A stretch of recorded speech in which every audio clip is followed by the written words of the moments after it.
Happy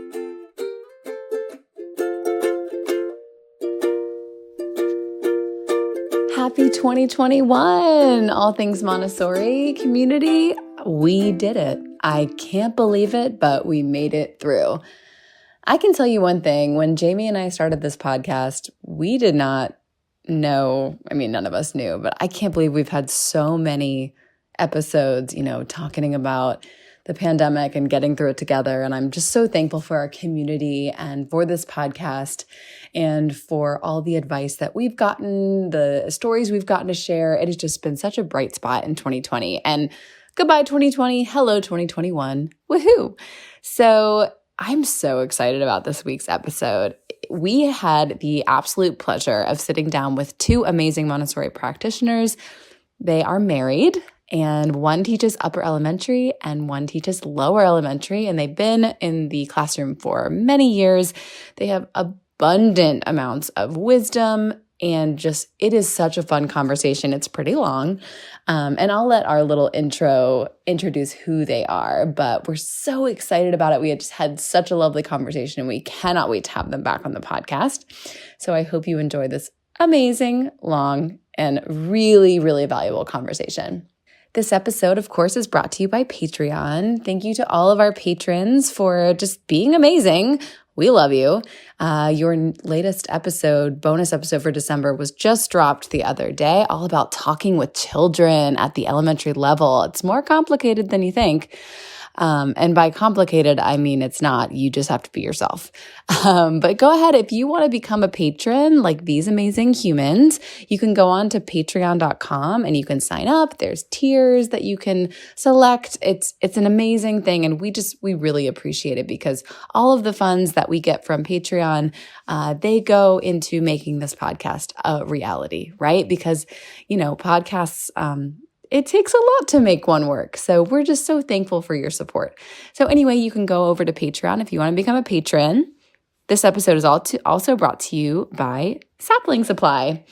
If you are in need of Montessori furniture of any sort, you can head on over to saplingsupply.net. It's linked at the bottom of this episode. They are just an absolutely wonderful company. We love them so much. I have a desk by them. I am in the process of ordering a shelf because I want one for my house because they are just so naturally beautiful, so well made, and I just would highly recommend this product to anybody. So you can go over to their website and you can get 10% off anything site-wide by using our promo code ATM10. That's anything 10% off with our promo code ATM10. Rachel. Hey, Jamie. I'm excited that we've got some guests on again today. I know. Me too. And we have two guests. It's the first time we've done that.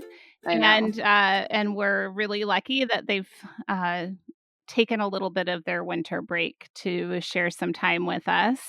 Yes. Because we know this year of all years, winter break is so well deserved, but they're going to still talk about Montessori a bit with us today. We've got Julia and Hamed Isaza, and we're delighted to have them join. They work in Lower L and Upper L at a private school in Washington, D.C.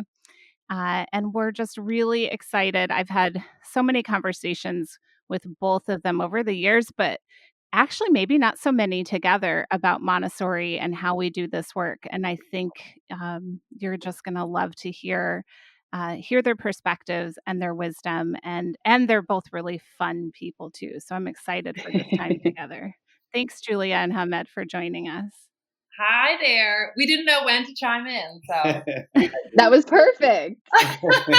Well, this is our first podcast, so we're down, and it's fun to get the behind the scenes experience as well as just getting it rolling. So thank you so much for including us in this, in your show, and we're just excited to talk to you guys. Yeah, it's fun. We, of course, since we're both Montessori teachers, we end up having tons of work conversations at home, and it's usually just the two of us. So I feel like we're letting you guys into our little world a little bit. So we're happy to be here. Open the circle a And because it's COVID, we are home still, and we can't see you.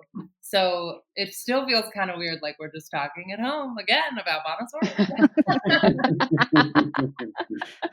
Well, that's sort of why we started this podcast, because I think all these Montessori conversations between practitioners are happening all the time, but we're not recording it, like Jamie and I would be on the phone talking about this stuff, as I'm sure you guys talk about it all the time too. And then, why not let other people listen to it? Because we think it's interesting, and it turns out other people think it's interesting too.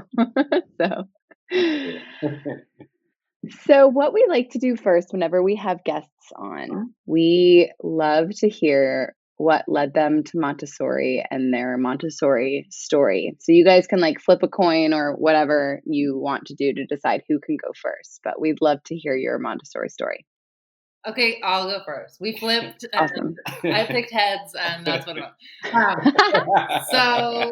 So yeah, I came into Montessori. Gosh, this is my 7th year in the classroom. And before I started teaching, I had definitely no Montessori background. I remember growing up driving, carpooling to school, to middle school and high school, and we would always drive past a Montessori school. This is in Baltimore County, Maryland. And I remember, I have no idea who planted this seed in my head, but we would drive past the Montessori school, and it was called the Montessori school. And I was like, oh, that's one of those hippie schools. And I was 10 years old, 11 years old, passing the school. I have no idea where I got that notion from, But I had no idea what Montessori schools were until much later. And yeah, in college, I was an English major. I think I most admired my high school English teacher, and I kind of envisioned myself, being her one day. And I was like, it's the time in my life when I don't know where I'm headed, but that could be the direction. And I didn't go that direction at all. For a few years after college, I worked in Annapolis, Maryland, and it was this little family-run business that sold boats and managed marinas in the Chesapeake Bay. And so I had no experience with boats whatsoever. Didn't grow up boating. Didn't know. That was a whole other part of my life that I never mastered. I'll tell you that. But she had him fooled, though. Wow.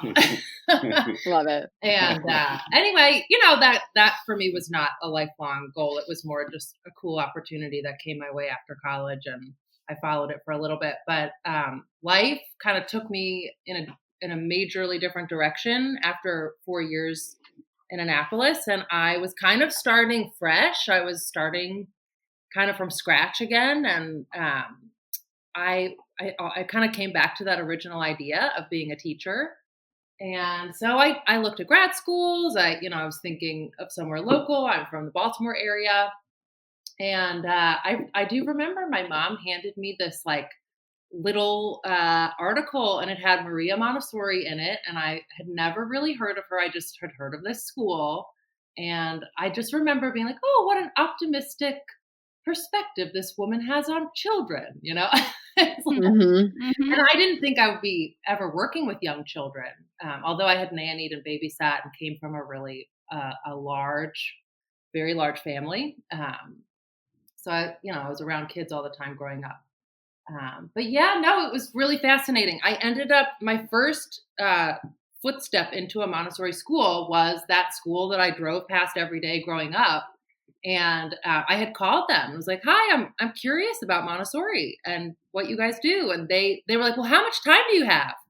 And I was like, oh, God, well, I'm looking for a job. I have all the time in the world. And they were like, well, why don't you come in for the whole day? And I was like, God, what could I possibly do? Just sitting in a chair all day, So it was my first step into this world. And they had me come sit in their primary classroom, their elementary, lower and upper, and they had an adolescent program.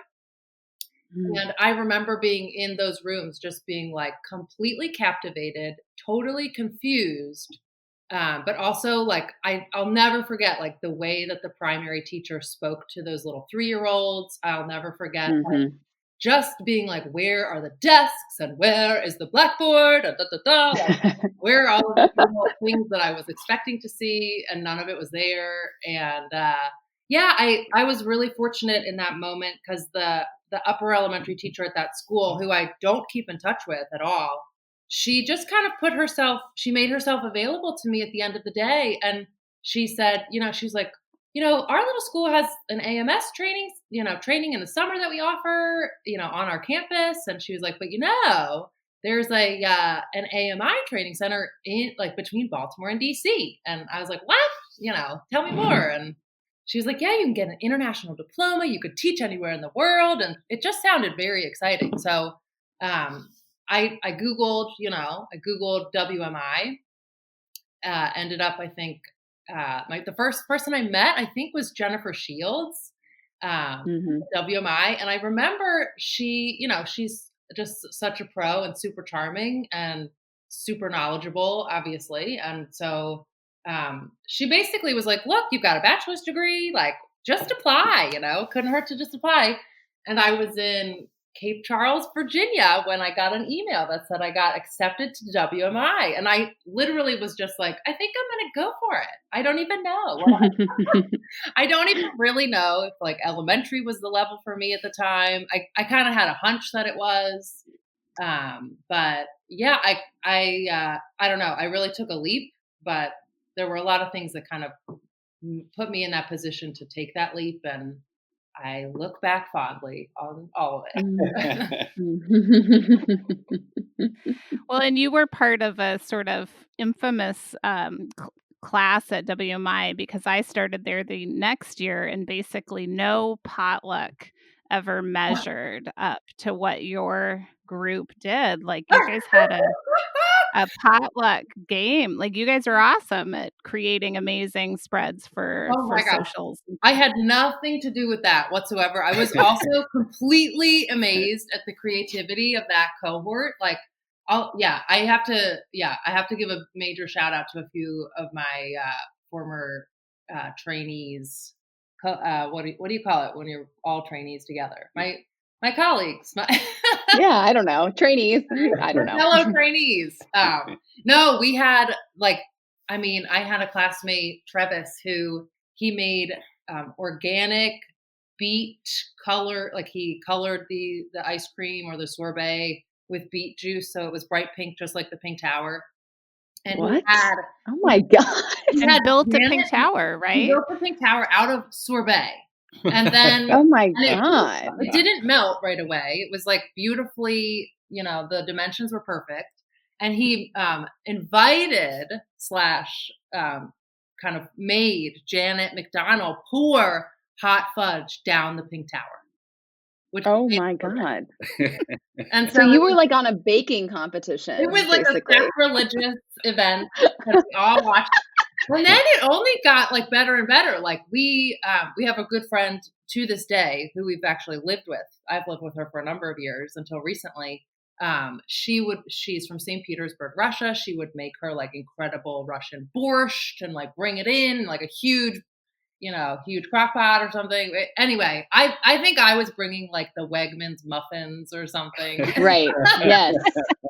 I was not in charge of the creativity, but I was completely amazed. And that actually, the potluck game that our cohort had that year was just another little indication of how brilliant all of my classmates were. I'll never forget being like, I am in such a cool place right now because you're like, everybody had a different background. There were people from all walks of life, like age-wise, it was really phenomenal. Like, I was carpooling with a friend in the training who was a trained vocalist and musician.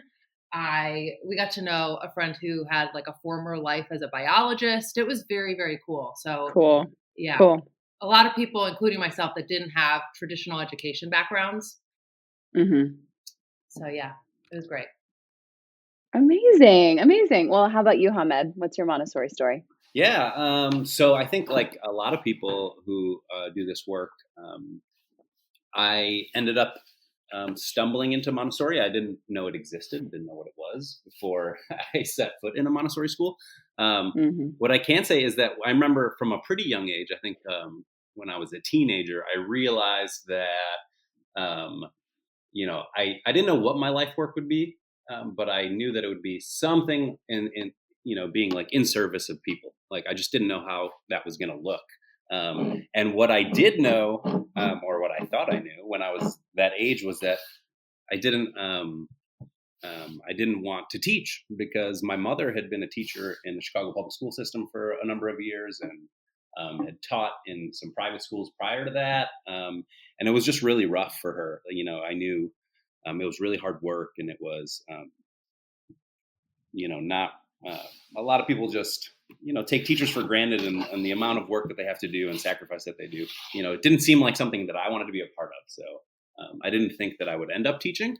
And I went to college, and I got a liberal arts degree, and I ended up meeting a bartender out of college who was a social worker, and she offered me basically got my foot in the door in this youth services agency. So I started working with youth as a social worker, and I did that for several years. I did that for about 4 years in Chicago, and while I was working, I met a guy who has been a lifelong friend now, who worked in the program with me, and he ended up quitting and moving on. And where he moved on to was a Montessori school in Chicago, and he worked there for a couple of years.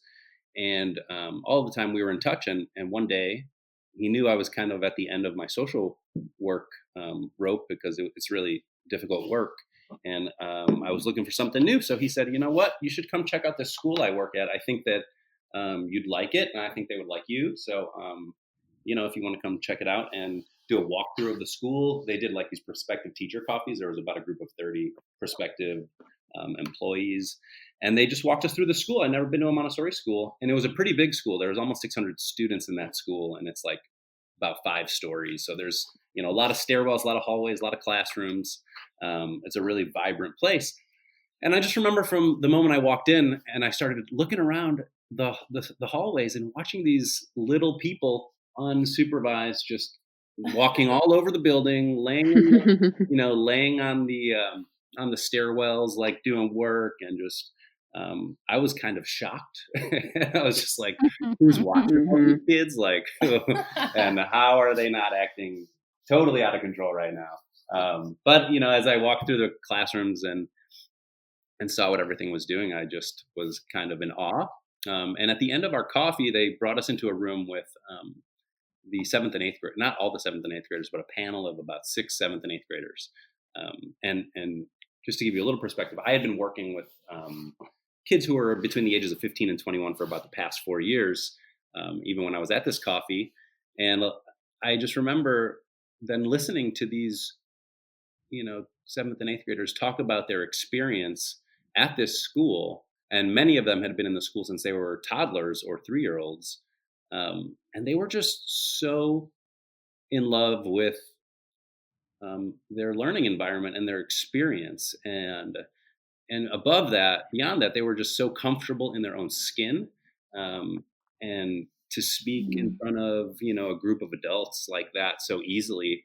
And I just was amazed at that. And I thought, you know what, I don't really know what's going on here, but it seems to be going really well, and I'd like to learn more about it. So that from there, that's when I took I was offered a job as an assistant in a 9 to 12 classroom, and I started working there. I worked as an assistant for 4 years in that classroom with a woman who's now been teaching, 25 or 30 years, and she's maybe the best teacher I've been around. And she kind of introduced me. And what I noticed was that she trusted the children like so much. It was amazing. I'd never seen anything like that. And she had a beautiful classroom with like a lot of very happy and productive children. And she, seemingly was just like always saying yes to them. And no boundaries. Yeah. To the untrained eye, that's what I saw. What I realized was that she was definitely one of those teachers. When she didn't like what she, observed happening in her classroom, she would just start throwing, tons and tons of lessons out there, and it would usually take care of whatever she wasn't liking before. So that was kind of cool. But yeah, that's how I got there. And now I taught at that school for a few years. I met Jules and moved out east, and have been working in DC for about 5 years now. So that's my story. Wow. And Montessori like brought you guys together, right? I mean, it was not only did you find a career you love, but then can you tell us a little bit? Do you feel like talking about your You found amazing the story? angle. Tell us your You story. found the angle, Jamie. Yeah, no, we're happy to share a little bit. We'll give you guys a little bit.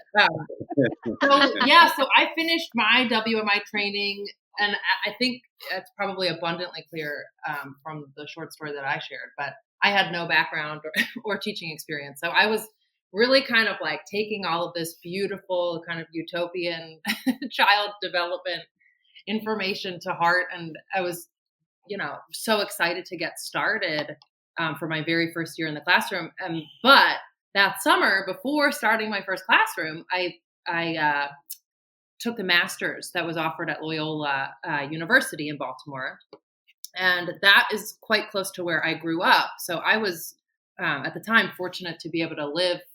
My parents, took me in for that year of that WMI and Loyola training. And I'm very grateful for that. But Hamed, he had done the training in Milwaukee with Alan Travis, and he had done the summer training. So we did not know each other for years. He also had all of that background experience working in the schools for years while he was training. So a very different kind of introduction than I had. But he had to take the master's at Loyola as well. So we met on the first day of that particular summer of that training. And yeah, let's just, without getting too deep into it, because it's a pretty, we can talk about it and we have a good time talking about it. But my first introduction was like Hamed. We were sitting next to each other at our very first class. And oh wow! And then our professor invited us. And we were sitting in the front row, which I never tend to like to do on the first day. I like to sit, quietly in the back and get my bearings and like look at everybody else and like figure out like what I'm comfortable with, But I remember Hamed walked right on in, sat right in the front, and I was like, oh wow, he's he looks confident, he looks like he it's like feels good in his skin, And our professor, it was a 3-hour class. It was like the whole morning. So he was kind enough to kind of notice that, sitting for 3 hours isn't fun for anyone. And he invited everybody to take like a 15-minute coffee break. And he said, when you come back, have a conversation with somebody, and we're going to do introductions when we come back. So you can introduce, this new person that you've met and share. He kind of tried to guide it, like share one thing and That's their cool. name, where they're from. And so let's just say the story that Hamed decided to share about me was full of lies. And I knew a lot of people in the class because we had all just finished training at WMI. And I made the like big mistake of not sitting with them for emotional support that day. And I just remember being like, oh my God, they're probably like, this guy lying about Julia, this is not cool. But what ended up happening was like everybody got a big laugh out of it. And I turned red God. In class and was like really embarrassed. So, what ended up happening after that was I didn't sit near Hamed the next day. I sat very far away from him. I tried to move on and like recompose myself and get a lot of distance and perspective. But but what ended up happening was I just was kind of ultimately charmed and was like, oh, well, this was kind of fun. So maybe I'll invite him to sit with me and my friends at lunch, or like, let's see where this goes. And, we never look back. That's awesome. Oh, that's amazing. That's amazing. We lived in different cities. So, and that course was like 5 weeks or something. So at the end of that course, I guess the part that I intended to tell you today was not all of that, but was just that I had gotten this job in Northern Virginia, the first Montessori school where I worked. And I was just coming on board with them, and they were going to send me to M-TIPS, which was like a teacher's professional development. There's a school up in Northbrook, Illinois. Again, I like had no, introduction to Montessori, but my school was going to send me to a couple trainings that summer. And it was the summer of like just nonstop Montessori, like getting a master's, going to a workshop, like setting up a classroom. It was just, it was like an endless to-do list before I even became a teacher ultimately. So I remember being like, Hamed, like you live in Chicago. And actually, this is crazy, but in a couple of weeks, I'm actually, for the very first time ever, going to Chicago for this workshop. So that was another like really kind of cool, like the fates were conspiring or something, because it was like, this course is ending. We're going back to our lives. But hey, guess what? I'm coming to Chicago in 2 weeks. So that was pretty cool. That's I also awesome. just think I have to say that these so-called lies that I told about Jules were more like flattering embellishments. That's even better. Intended to, I think, bring the community of masters students closer together through humor. So, yes, you were doing a service to everyone. Yeah, I was sacrificed to this larger cause. The first day of class is always about bonding. So I just thought, what a better way to do that than to get this professor laughing and loving us all. So and I was so happy to do it. So that is amazing. Oh, well, I want to touch on something that I know you guys are probably sick of thinking about and talking about. However, I think it's just important with the year that we've had. I just want to hear a little bit about your experience in the virtual teaching sphere and then going back into the classroom. And we can talk about it for as short as you want. I just wanted to, see how it's been for you guys. I mean, well, I'm sure that everyone is experiencing it right now, whether they teach Montessori or not, and whether they work in Montessori or not. A lot of people are doing that. So I think it's something that everybody can relate to. For me, it's been, the whole thing, like transitioning to online teaching from the start was a very overwhelming and daunting task that I was looking at. And particularly for me, I thought it was harder than it would be for a lot of folks because I'm not very tech savvy. I didn't even we didn't own a computer in my home growing up, and I never owned a computer until I was all the way out of school and was able to purchase one. And so I was like typing papers in high school because I couldn't get to the computer lab. So I'd go home and type papers while everyone else is using the computer. So I just missed that sensitive period for lots of basic computer skills, when everyone was having AOL in the 90s. And all that stuff was going on. So I feel like I just missed that. And then, going into Montessori, I was like, oh, this is great. It's one of the few fields where my lack of tech skills isn't going to hamper me. They're not going to hamper me. Right. And then all of a sudden get thrown into this virtual learning space. And I definitely was panicking. So it just, the catching up on all those skills and still, feeling like I'm not caught up is hard. But, so the learning curve was steep, I think. So transitioning has been hard. And for me, I teach the 6 to 9ers, and I had, at the beginning of this year, I just thought to myself, I'm not going to do it like in the spring. In the spring, we just kind of hung on for dear life and, tried to make it to the end of the year. And most people did.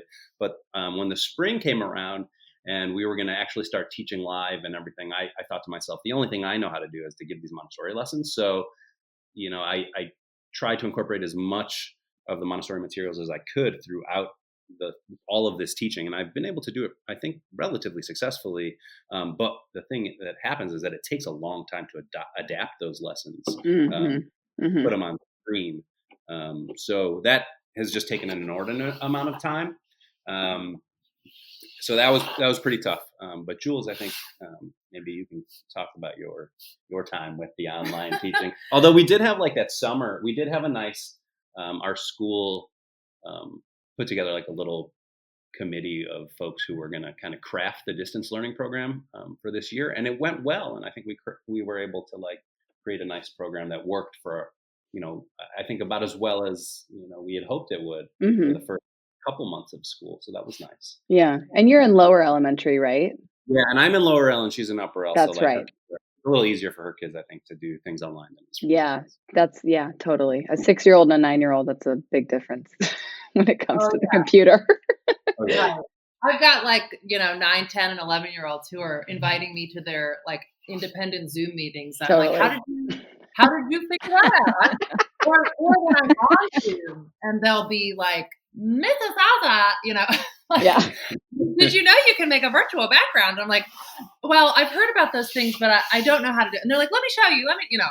They're ready to totally. give tutorials on everything to me, which is adorable and humbling. And also just goes to show like how they've been able to adapt and also like be resilient through this time. I know it's so messy and complicated, this topic, of course, but I have noticed like the children, they're always learning, like they're for better or worse, whether we want them to be tech savvy or not, like they're gonna do it. So my experience, Hamed and I, obviously this is our first, well, I don't know if it's obvious yet. Have we talked about this?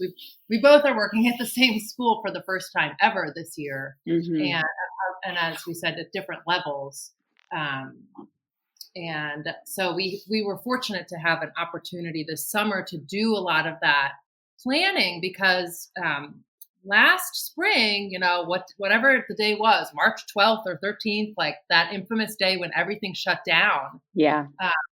That was like that was just a crazy transition to, okay, it's a crisis, it's a pandemic. We're trying to support these children and these families and also like keep ourselves healthy and safe and well. It was really overwhelming. So this summer, transitioning from, that kind of crisis scenario of the spring to, all right, we're going to be online in the fall. Like, let's be thoughtful about, how we're delivering content and how we're connecting with our community online this time.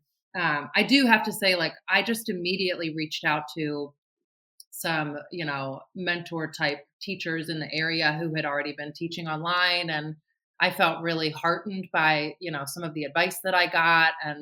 And we had, 5 or 6 weeks over the summer to kind of craft something that we thought would be, as Hamed said, like the best case scenario for online teaching. Yeah. And so we rolled that out. And sustainable. Like we weren't going to totally burn out. Exactly. Like it's a lot, but I don't know. It's a lot. But I would say like there was a huge difference in what our school was offering last spring compared to this fall. And then we also transitioned to hybrid learning. So we did 5 weeks of hybrid learning and, on the tail of, a couple of months of online learning. So it's just been, I think, a time of a lot of uncertainty. I was really holding on to my newfound like virtual routines with the kids. Yeah. So I was pretty resistant to adapting and changing everything again, to go into a hybrid model. I will say working with the children in upper elementary online there's been a lot of successes. There's been a lot of things that we, maybe couldn't predict or just because it's so new, didn't foresee, with just how much time they're on the computer and navigating the computer and oftentimes like very independently, right? The little issues, have come up with that, but I don't know. I mean, we hold our pedagogy and our kind of philosophy about education, so close to heart. And then there was definitely a time where I personally felt like I had to really let a lot of things go and be like, all right, it's a brave new world. Like we can still talk, the way we communicate and collaborate with the children in the same way. We can hold on to some of our like core principles and values, but there's a lot of the kind of practical stuff that's going to be like, all right, we're making slideshows and we're typing reports and absolutely format. And it's Yeah. kind of just like, all right, don't, I guess, what's that saying? I'm trying to think of, it's like, don't let perfect be the enemy of the good sort of thing. Mm-hmm. Right. It's like, Right. just like do the best you can and lower your expectations a little bit. Oh my gosh, absolutely. I mean, Just turn off that self-talk, right? Like that self-talk of like, this isn't sufficient. yeah, This isn't how we do it. So just to be really, really generous with yourself about any compromises that you are making at the moment that you wouldn't typically make. So. Which is like yeah. a minute by minute thing for me anyway. Like Mm-hmm. that like turning off the self-talk thing is not just like me waking up in the morning being like, okay, Julia, turn off the self-talk. Great. It's more like all day long, you have to kind of be aware of what's going on in your head. And then like, it's kind of a constant battle. It's hard. It has made for a very exhausting experience. Like Hamed can attest because we live together, but like my bedtime is now, 8:30 instead of 10:30. Like it's like we're Yeah. just totally spent by the end of the day. It's an interesting time. And I know we're not the only ones. I hear this from like everyone we talk to, Yeah. Yeah. It's No, also of course. I mean, it's such a hard time, and that self-talk, like, that's a part of your daily life as a guide when things are normal too, right? Don't you find, like, I mean, you're constantly saying, "Oh, could I do this better? I didn't quite get that right." I mean, at least that was me in the classroom, right? Like, all the Yes. time. So to do that then in a new situation where, you were not trained for this, we know it isn't ideal for the children. Like, that is a big thing. I mean, I'm so glad that you're working to make sure that you're shutting some of that down, because at this point we're still, we just have to do what we can do. And one of my good friends has a saying that I just love, which is good enough is perfect. Like, good enough, like if good enough right now is perfect, and that's what that I'm confident that's what you guys are doing, and what so many of our listeners are doing too. I'm sure it's good enough. Yeah. And therefore it's perfect. It's fine. Can I ask you guys something? Yeah. And well, I don't know what Hamed would say to this, but like, okay, so you guys are, entrenched in Montessori philosophy, and you've been working, for a number of years now. Collectively we all have, and I guess like, Rachel and Jamie, on your podcast, you guys cover so many topics, and there's so much richness to the tapestry that is Montessori Elementary. And I wonder, like, how do you prioritize kind of your essential values or cores, or like, do you kind of follow your own, strengths? I'm sure we all do that, but there's so many things that you could constantly be improving and doing at a higher caliber. Like, is there, I guess, Jamie, as you said, like, good enough is perfect. Like, you do what you can. You know as much about that pegboard as you can, and then you move on to handwork. And like, I've just found it like it's constantly inspiring, right? Because you could always learn more about the world and about children and child development. And but for me, I do feel like one of the challenges of our work is like feeling a little bit of a ping pong, like, okay, I've got to learn about, working with children with dyslexia. And tomorrow, or in 5 minutes, I've got to remember how to present the square root with the like, there's so much that runs through our heads, as you said. And I think that also plays into like that feeling of exhaustion sometimes for me, is like, woo, like at any given moment, we're trying to be like our best at so many different things. And, we're human beings. So I completely know what you mean. I completely understand that, because it's something that I will never work, and I really can't see myself working in anything else, because I feel very confident that working in something that you're so fiercely passionate about is just like the way to live your life. But it also comes with that cost of being so inspired, you're exhausted because you want to just like overdo everything, right? Like exactly what you're saying. Like, well, tomorrow I want to do this, this, this, this, this. You have a list of like 20 million things that you want to research and then do, and then make that new lesson. And then, it's exhausting.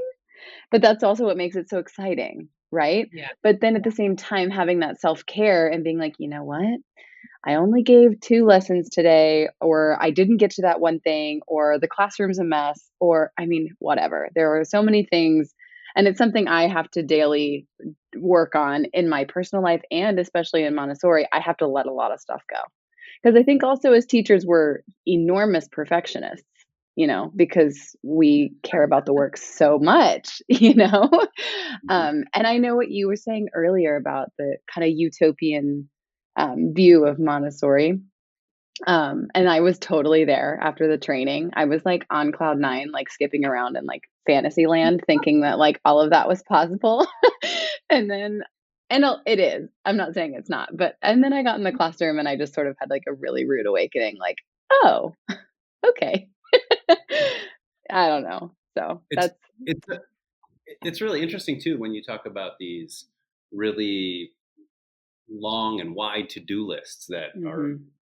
encompass so many different things. And Julia, you're talking about how you might feel a little bit frenetic, like you're being bounced around like a ping pong ball, or you have so many thoughts in your head, it's just hard to focus on one or a couple that are really important to you that day. What Something I noticed too over the years is that if I in my lesson plan that day, if there's just one thing in that lesson plan that I have that I can really focus on and do well, it the waves of that one presentation kind of will ripple throughout the day, and then also sometimes for days and weeks afterward. Mhm.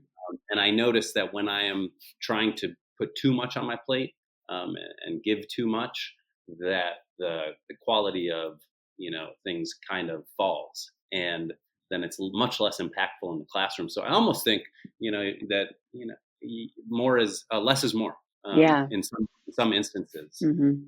So I think that we do fall in that trap of trying to do everything all the time really well, but multitasking, I think, is often, for me anyways, I'll speak for myself, is like a fool's errand. Mhm. Instead Mhm. of trying to focus on that one thing.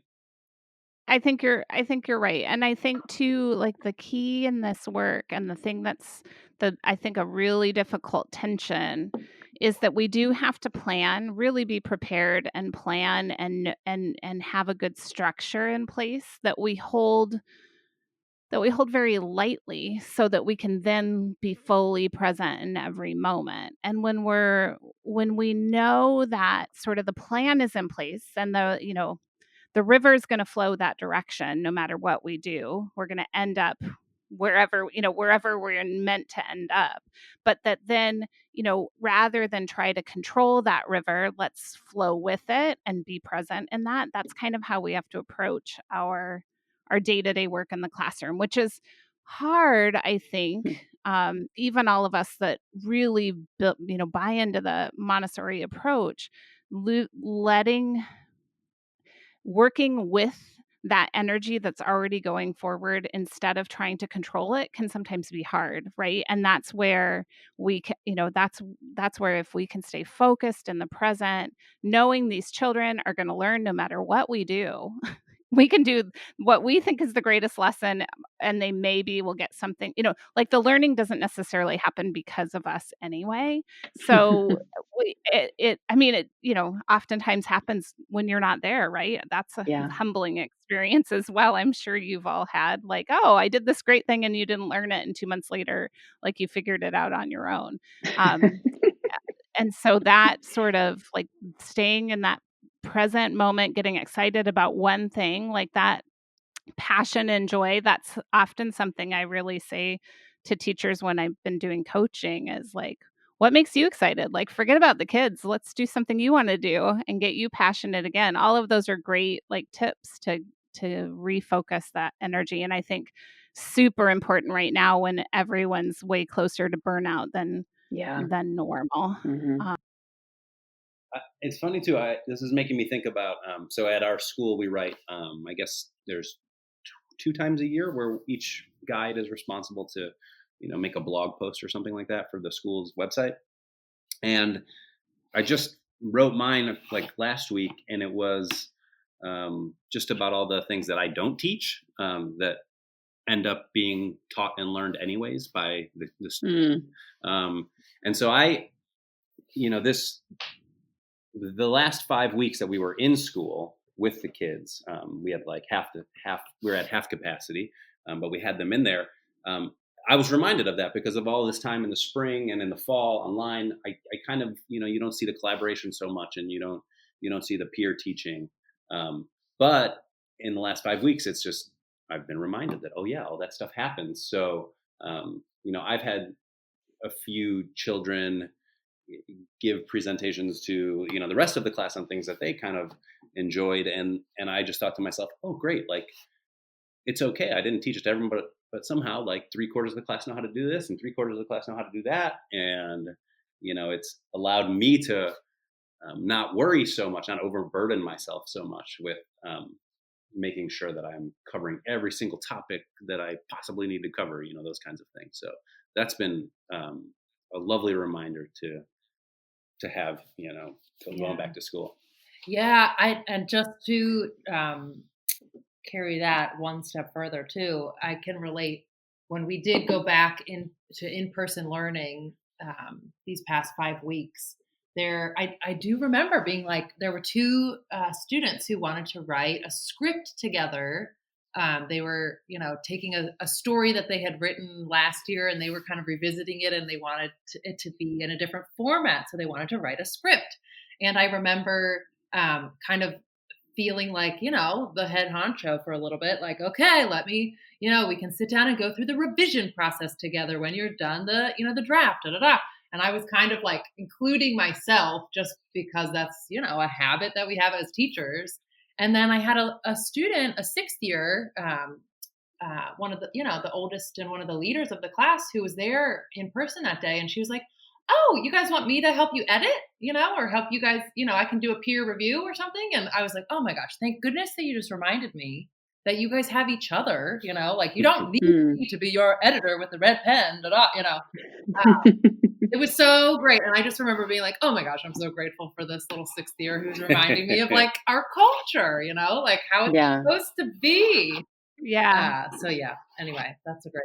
Yeah. I mean, that's so great to hear, Julia, because that's been like one of my biggest, like, I'm not worried about the children losing, math progress or reading. I'm not as worried about that, but it's more the sort of that kind of culture of the classroom that I worry they'll be missing by being at home, that collaboration, that independence, that confidence to like step in and do what the adult was planning to do. Like all of those kinds of things that I've that's that I've been kind of worried because that's harder to like nurture back than, say some math skills. So I'm like thrilled to hear that story because that means, I mean, of course, children are resilient and they remember things and they know, I mean, they're going to emerge from all of this. So that's fantastic to hear. And I think they are, at least what I saw in those 5 weeks, which I will say it was really taxing to be in a hybrid model. Like I was also coming in like pretty frenetic. Yeah. The classroom's like cold because we're trying to ventilate all the space, and I'm wearing like, long underwear and hats to school, all day. Wow. So I was like not really a happy person during those 5 weeks, but I certainly enjoyed the children, and I knew like they were really hungry for their peer time and those opportunities. And I was just like, oh my gosh, wow, that is so great. You're right. Like that they're holding on to that community culture that's been there, but obviously hasn't been since March, And also it's funny too, because you can look, your Jamie, to your concern about like is the culture, how can we, are the kids going to forget about the culture of the classroom and how we operate and those kinds of things, as opposed to like math facts and specific academic content. Another way to look at it is that they have been kind of suppressing a lot, maybe not suppressing them, but they haven't been able to like fully express all of their tendencies at this age because they have been cooped up with their families, and not that they don't at home, but they just have less avenues of expression. And so one thing I've kind of noticed is that it's as if they have kind of pent up all of those natural characteristics they have, especially wants to collaborate and socialize and the things that they're interested. They just haven't been able to express them. So when they have come back into the classroom live, it's almost been easier to like cajole them into doing things just by playing on those tendencies, because it's like they are just itching to express them and they're like very eager. Oh, yeah. So it's almost easier to harness some of their energy and redirect and direct it towards their education, and it's like they're very willing participants in that, which I've found. That's awesome. I love to hear that. Mm-hmm. That's amazing. That's incredible. Oh, I know. what a year. I know. It's just like crazy to think about. It's also like, I just think it's hilarious, just like you were saying, Hamed, earlier about like Montessori. I mean, one of my favorite things about Montessori is like there's not a lot of technology. And I like technology just fine, but then forcing the entire Montessori community to go online, it's been interesting. But we got through it. We're getting through it. We're doing it. And I know last spring, I mean, there were families in my community, and particularly the younger communities, that were, had their values. Some of thetheir core family values were like no screen time, Yeah. Right. Of course. How do you, how are we going to do this? And also like respect your personal boundaries and philosophy at home about that. So, it's a lot. This transition really has rocked everybody. Oh yeah. Everybody. And it's so funny because it kind of, some of the outcomes I feel like are paralleling, things in society. So I was thinking about how some of my students did last year. So last year I was at a different school than I was this year, and had more, I would say, like more diverse learning needs at that school. And what I noticed was that, so the kids who were further along in their normalization suffered a lot less during the distance learning than the kids who weren't, right? So yeah, I would watch some students who were doing well,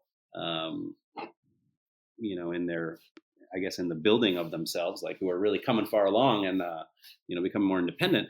And they were coming up with great projects to do at home. We'd brainstorm together and come up with things. They were able to do many things independently with minimal parental support, and just get a lot of, they just educated themselves very well. But then there were the other students who, maybe weren't as far along and needed a lot more support and a lot more structure and handholding and guidance. And that maybe they didn't necessarily have that at home, and they just kind of languished. Kind of in the way that the pandemic has really exacerbated inequities in society, you kind of also saw it in the schools as well. But it was nice to see the kids, and many of the kids did great. It was nice to see that this Montessori education that we've been delivering, for the kids who are coming along, it's really something they're able to implement in their life at home, in their own education with success. So it just gives you a lot of confidence that it really is setting them up for success in a lot of ways. And even now during these trying times, you're even seeing it, even if it's not for everybody. Not everyone's having the same amount of success, but many people are, and you can really see the philosophy at work. Yep. I think that has stretched us to really think truly what is Montessori right now. Like, yeah, the materials in the classroom are great, but they aren't the complete essence, right? Like this, the kids it's these principles, it's this confidence, it's the knowing themselves as learners, and being able to apply that in all sorts of environments, even when they're away from, the checkerboard and the grammar boxes or whatever. So it's great to hear you're seeing that in the children as well. They will, I mean, I've told a lot of parents, like, actually, the children are just going to sort of vaguely remember this year or think of it in some, whereas we're all going to feel the sort of impact of it far longer, I think, than they are. It's going to be sort of a memory with some, a kind of vague memory ultimately for them, in a way that it, I think for all of us, it's going to be not so vague for a while. Right. I feel like we're all going to feel it a lot more strongly. But yeah, it's what a year. Well, separate from all of this, I mean, you guys are still committed and excited about this work. Like, what do you love about it? Even, beyond the COVID adaptations you've had to make, but just this work in general. Like, what's your favorite thing? What drives you to keep at it? Even because we know a lot of teachers struggle to get past those first 5 years because they're so hard. But you guys are both well past that, and what keeps you going? Why do you keep doing it? Well, for me, I think there's a huge difference between my first year in the classroom and this is now my seventh. And I've, between virtual and hybrid and in person and whatever else you can come up with, I guess. So yeah, that's no small thing. That first year was such a challenge and super eye-opening and required a lot of just focus and compassion, self-compassion and all of that. And I was leaning on the community. I think one of the biggest things for me as a teacher, like having mentorship and support has been so important in Montessori. And I'm sure in every field, but this one in particular, like I really needed to bounce ideas off people. I really needed to understand like if what I was seeing and doing was okay or was normal in the classroom. So what keeps me going these days is relationships. And I honestly think, I think what Montessori does so well, I've been reading a lot about emotional intelligence. And I just love the way that we see the children as humans and at a particular time of their development, and that we can really be attuned to their developmental needs and not be super reactive or defensive or punitive or, all of these things that a lot of educators, it's a different tool set that we, I guess, came out of our training with. And I'm so glad that I know it and that I have it. And that I feel like when I walk into a room with children, typically I just, just knowing how to talk to them and relate to them and see them as people has been really profoundly beautiful. And you're doing the right thing in the way that they respond back and they show their trust and their excitement and their openness to the world and their curiosity about the world. And so I think for me, that's been such a key, has been not knowing a lot about emotional intelligence until more, recently, because that's a current interest of mine. But knowing that when we got that training and we kind of saw the modeling of classroom teachers who we observed or our trainers and how they were delivering, the lesson content in our albums, just, knowing that was just such a good, important start. And if you can start from that place of compassion and respect for developmental needs and things like that, then you're already kind of ahead of the game in a sense. And the outcome is really beautiful and profound. Yeah. Well, I do it for the money, guys. I did a lot of research in Don't we careers, all? and I know that after just a few years, Montessori millions are on the way. So. Oh my God. No, it's funny that you asked this question, because yesterday I was talking to someone about this, and I think for me the real big motivator has kind of remained constant, and it was like during my second year of training. I did the 3 summer program, so during my second summer, I really started to see all of the ways in which Montessori just really talks about interconnectedness and how it goes from like the universe all the way down. And that, just that web of life and energy and how everybody's a part of it and everyone has a role to play, and not just every person, but every, thing in our universe has a role to play. And I am not personally a religious person, but my philosophy on life and existence is kind of that. that interconnectedness. And when the more I listened and learned during training, and I saw how the curriculum was a microcosm of that idea, it really kind of lit me up. I thought that was beautiful, and I the way that it aligned with how I kind of felt about the world worked for me, and so that really keeps me motivated. Especially, I mean, we live in a world where we need more than anything. We need collaboration, and we need people to like start thinking about the greater good, and that doesn't really happen very much in our world. It feels like we're at a crucial time where if that doesn't start to happen yesterday, we're in trouble. So this idea of